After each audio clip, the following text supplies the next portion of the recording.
Hello guys, ಈಗ ಬೆಳಗ್ಗೆ 5:40 ಆಗಿರೋದು. 5:40 ಆಗಿದೆ ಗಾಯ್ಸ್. ಈಗ ನಾವು ಗೋವಾಗೆ ತಲುಪಿದೀವಿ ಗಾಯ್ಸ್. ಈಗ ವಾಸ್ಕೋದಲ್ಲಿ ಇದೀವಿ ಈಗ.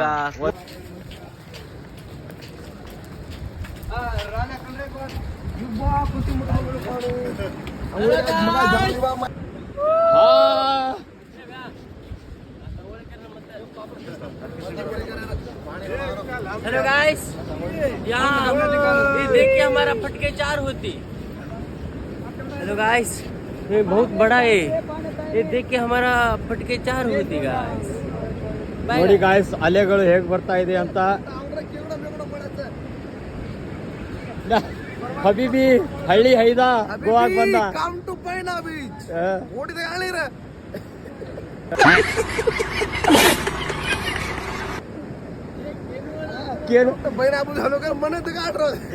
ಇವತ್ತು ನಾವು ಗೋವಾದಲ್ಲೇ ತುಂಬಾ ಪ್ರಸಿದ್ಧಿಯಾಗಿರುವ ಬೊಸಲಿಕಾ ಬಾಮ್ ಜೀಸಸ್ ಚರ್ಚಿಗೆ ಬಂದಿದ್ದೀವಿ. ನಮ್ಮ ಫ್ರೆಂಡ್ಸ್ ಜೊತೆ ಎಲ್ಲ ಬಂದಿದ್ದೀವಿ. ಹಾಯ್.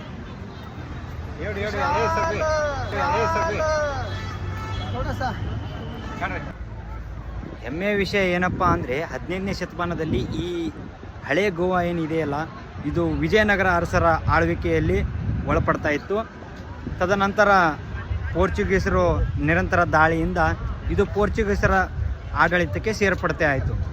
ಹಾಗೂ ಈ ಹಳೆ ಗೋವಾನ ಪೋರ್ಚುಗೀಸರು ತಮ್ಮ ಭಾರತದ ರಾಜಧಾನಿಯಾಗಿ ಮಾರ್ಪಾಡು ಮಾಡಿಕೊಂಡ್ರು.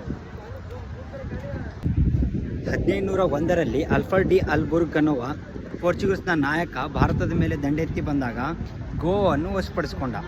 ಅದಾದ ನಂತರ ಗೋವಾದಲ್ಲಿ ತನ್ನದೇ ಧರ್ಮವಾದಂಥ ಕ್ರಿಶ್ಚಿಯನ್ನ ಇಲ್ಲಿ ಸ್ಥಾಪನೆ ಮಾಡಿದ.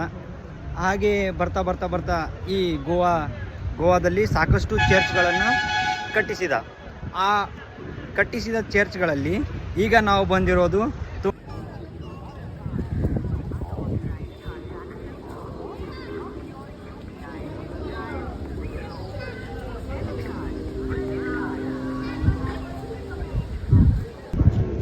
ಈ ಚರ್ಚಿನ ವಿಶೇಷತೆ ಏನಪ್ಪ ಅಂದರೆ, ಕ್ರಿಶ್ಚಿಯನ್ರ ಧಾರ್ಮಿಕ ಪ್ರಸಿದ್ಧ ಗುರುವಾದ ಸೆಂಟ್ ಜೇವಿಯರ್ ಅವರ ಶರೀರವನ್ನು ಇನ್ನೊಂದನ್ನು ಮಮ್ಮಿಫಿಕೇಷನ್ ಮಾಡಿ ಸಂರಕ್ಷಿಸಿ ಇಡಲಾಗಿದೆ. ಇದೇ ಚರ್ಚ್ನಲ್ಲಿ ಇಡಲಾಗಿದೆ. ಈ ಚರ್ಚು ವಿಶ್ವಪ್ರಸಿದ್ಧ ಪಾರಂಪರಿಕ ತಾಣಗಳಲ್ಲಿ ಇದು ಒಂದು ಬರ್ತದೆ.